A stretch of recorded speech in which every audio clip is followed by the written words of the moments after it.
The house on the cliffs of La Jolla, California, once owned by Gregory Peck, has long been a place shrouded in eerie whispers. The stunning views of the Pacific Ocean, framed by the rolling hills, made it the perfect retreat for the legendary actor, known for his iconic roles in To Kill a Mockingbird and Roman Holiday. However, in the years after his passing, the house seemed to take on an energy all its own, one that unsettled those who came to visit.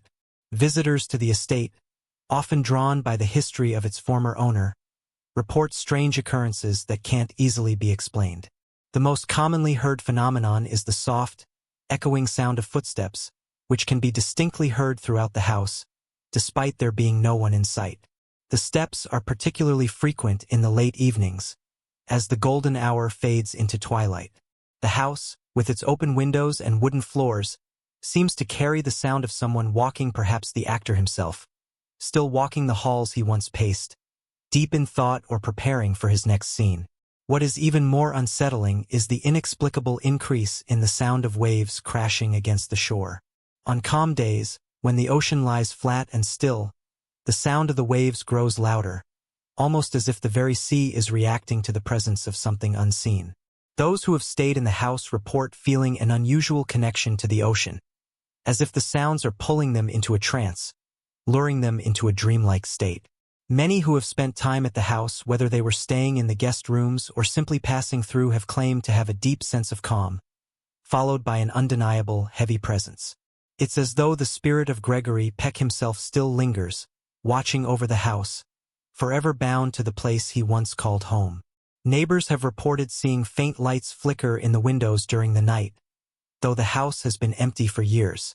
There are those who believe the house is haunted, while others say the energy it holds is simply a testament to the profound life that Gregory Peck lived, a life that, in some mysterious way, continues to echo through the halls of his La Jolla retreat. As the years went by, the strange happenings at Gregory Peck's former home only grew more frequent, and the once serene atmosphere took on a far more unnerving quality. The footsteps, once just an oddity, became more deliberate, as if someone was pacing always in a circle, always in the same rhythm. It was as though the presence in the house was stuck in an eternal loop, trapped in a routine it couldn't escape. The most unsettling part of all was the sound that accompanied the footsteps. It wasn't merely the soft echo of boots against wood. No, it was deeper, more like the muffled thudding of someone walking through the halls, their steps heavier, more deliberate. It would start in one room, then move to the next, as if the unseen entity were walking from one memory to the next, searching for something or perhaps trying to return to something lost long ago. One evening, a guest staying in the master bedroom, which had the best view of the ocean, found himself awake in the dead of night. The room was unusually cold, despite the heat of the summer evening. He sat up in bed, eyes straining in the dim light, convinced he had heard something, a soft sigh, almost a whisper. His gaze fell on the window. There, faintly illuminated by the moonlight, he could see a shadow moving across the garden below. His heart raced as he watched the figure, tall and slender, almost too still to be real, pausing near the edge of the garden, where the cliff met the ocean. It was an image he couldn't shake, the figure holding an almost ethereal, timeless quality. The shadow seemed too sharp, too defined against the sea breeze that rustled the leaves, as though it were a memory forced into existence. He called out, but no voice answered. The shadow vanished into the mist that rolled in from the ocean, leaving him unsure if he had imagined the whole thing or if something, or someone, had truly been standing in the garden. The next day, the guest attempted to shake off the eerie experience, but he couldn't rid himself of the nagging feeling that the house was somehow alive, its history pressing in on him from every corner. The kitchen, once filled with the scent of warm meals and laughter, now seemed to exhale an almost oppressive silence, as if it had forgotten how to welcome guests. The once inviting scent of salt air and sun-kissed would seem tainted by an odd heaviness, lingering in the air like an unspoken secret. Days passed, and the guest, eager to find out more about the house, spent time digging into its past, speaking to locals who had known Gregory Peck.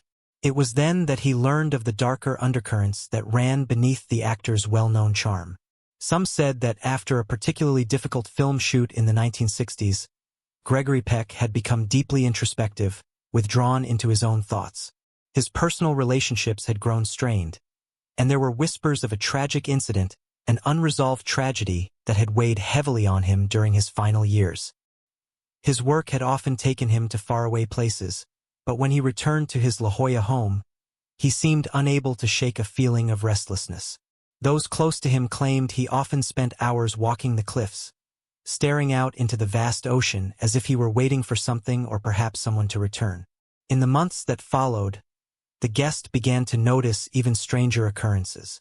Small things at first, a flickering light in the hallway, a door creaking open by itself, but these subtle disturbances soon escalated. One evening, as he sat on the balcony overlooking the sea, the air thick with fog, he heard a voice. It was soft at first, a mere whisper, and then louder, clearer, a familiar voice that seemed to rise up from the very waves. It was Gregory Peck's voice, but distorted, somehow mournful, distant, as though it were speaking from another time. "Come closer." The words hung in the air like an invitation, or perhaps a warning. Was it his mind playing tricks on him, or was the actor, in some spectral form, reaching out from beyond the grave? As the voice faded, the guest felt a chill crawl up his spine, and his eyes darted back toward the garden. There, standing near the cliffs once more, was the same shadowed figure, its form clearer now, but still an enigma. It was no longer simply an apparition. It was as though it were waiting, watching, expecting something. But what? He reached for his phone to take a picture, but as he looked back up, the figure was gone, vanished into the mist. The sound of the waves crashing against the rocks was now louder than ever, almost deafening, but the air around him was still and cold. The questions remained. What had Gregory Peck left behind in this house? What was it that still haunted its rooms? And most disturbingly, what was waiting for those who dared to remain in the place long enough to listen to its haunting echoes? Don't forget to subscribe and like if you liked this story. Days turned into weeks, and the guest couldn't shake the feeling that something was pulling him deeper into the mystery of Gregory Peck's house. Despite the beauty of the ocean view, the allure of the past, and the quiet charm of La Jolla, the house had become something far more unsettling, an enigma wrapped in shadows and unspoken histories. Every corner seemed to whisper secrets, and the very air felt thick with the weight of unseen eyes. He began to feel as though the house was testing him, drawing him in, as if it were waiting for him to uncover something long buried. The strange occurrences were no longer merely coincidences.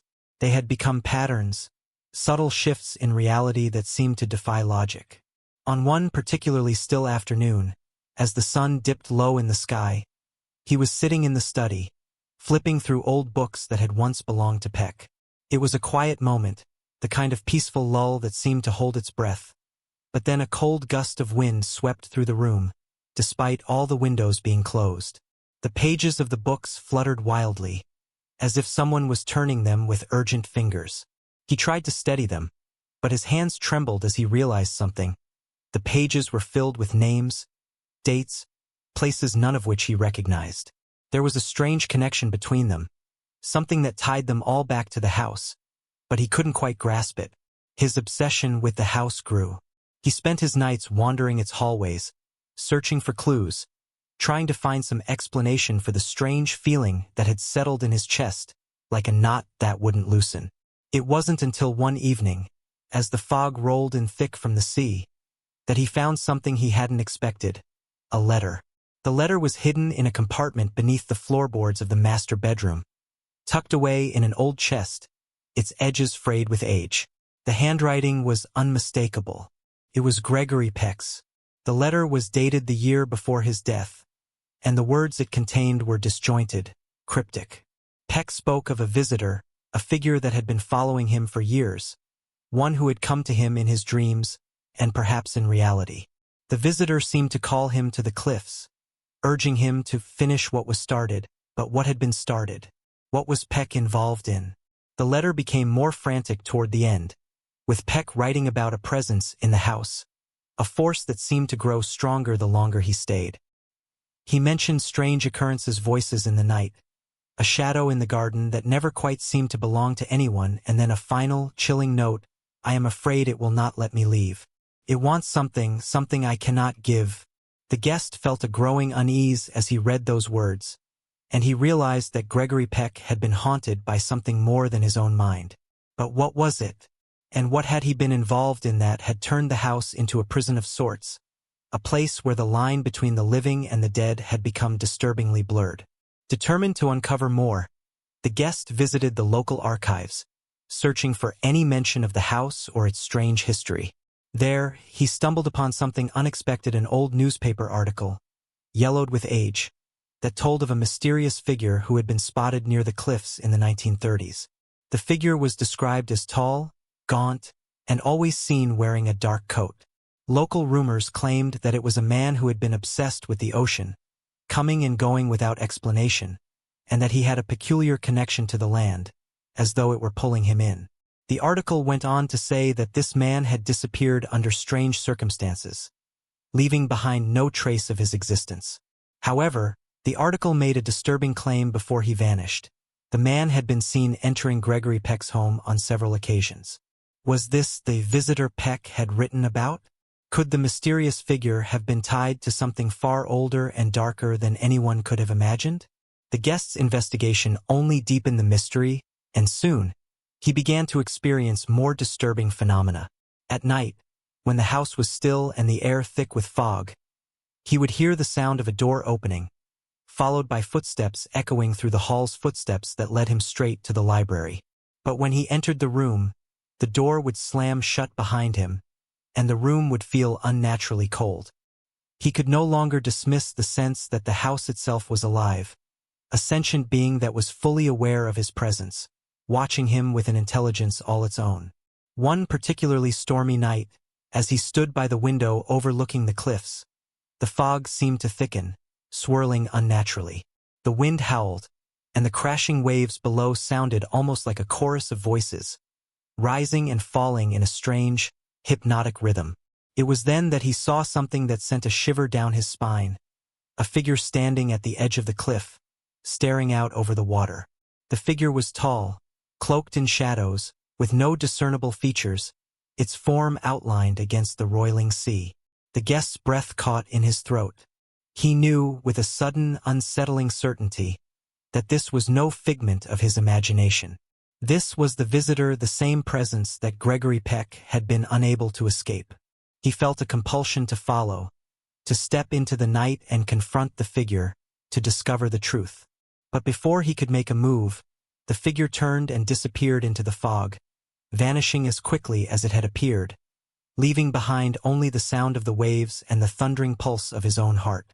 The house was silent again, but now it seemed different, more alive, more insistent. The guest understood that he had crossed a threshold.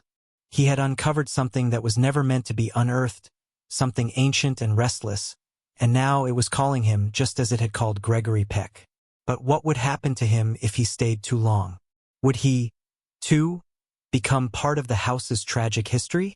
Or worse, would he be forced to join the figure on the cliffs, forever bound to the dark, ocean-swept shadows of Gregory Peck's haunted retreat? The days that followed felt like an endless cycle of anticipation and dread. The guest couldn't bring himself to leave.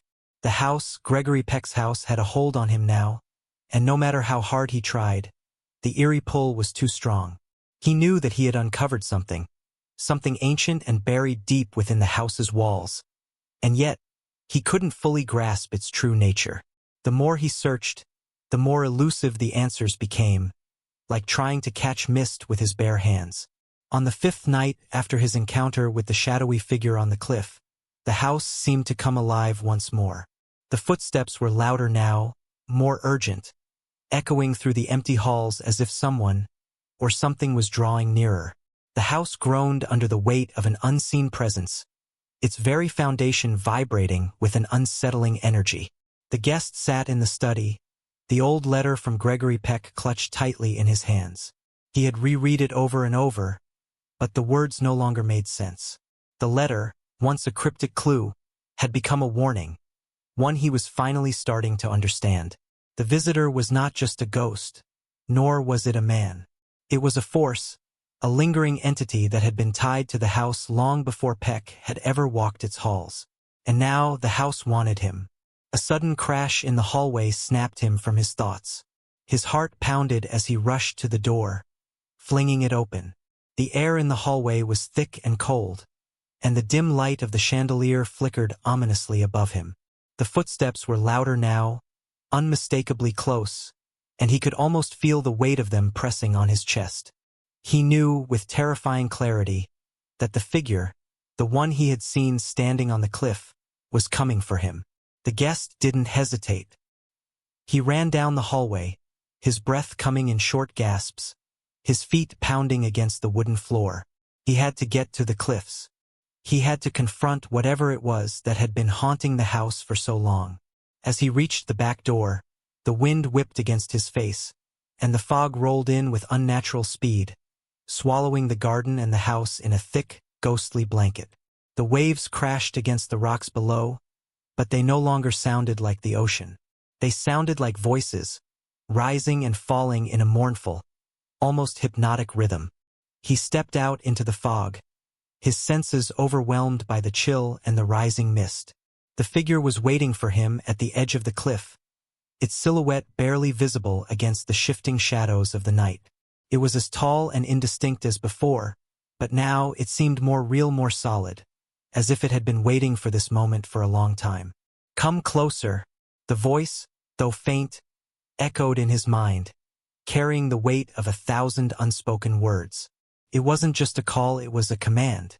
His body moved of its own accord, drawing him toward the edge of the cliff. The wind howled in his ears, the air thick with salt and the scent of something ancient. He could feel the presence of the figure, looming just beyond the fog, its gaze heavy and unblinking. As he drew closer, the shadow seemed to shift, its form flickering like a flame in the wind. And then, suddenly, he understood. The figure wasn't just one person. It was an embodiment of all the souls who had come before, those who had been drawn to the house, trapped within its walls, bound by a force they couldn't escape. It was Gregory Peck's past, his regrets, his unresolved connection to the house and the ocean. It was the visitor, but it was also the house itself, the land beneath it, and the ocean that had always whispered in the distance. The guest's breath caught in his throat. He realized, too late, that he had been lured into the same trap, the same eternal cycle. He had come looking for answers, but in doing so, he had sealed his fate. The house had claimed him, just as it had claimed so many others before him. Before he could turn to run, the figure reached out.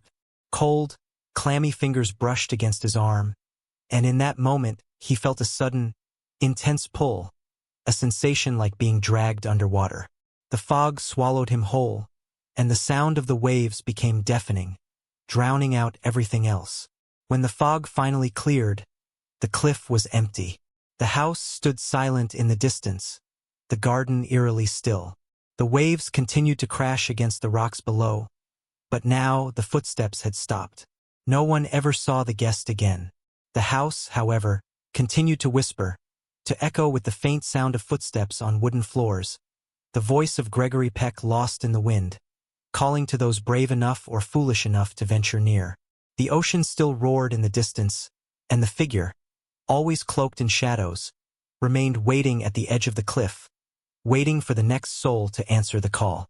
Months passed, and the house on the cliffs of La Jolla stood as it always had, silent, looming over the ocean, its windows darkened and its walls steeped in mystery. The locals, though they rarely spoke of it, continued to whisper in hushed tones whenever they passed by.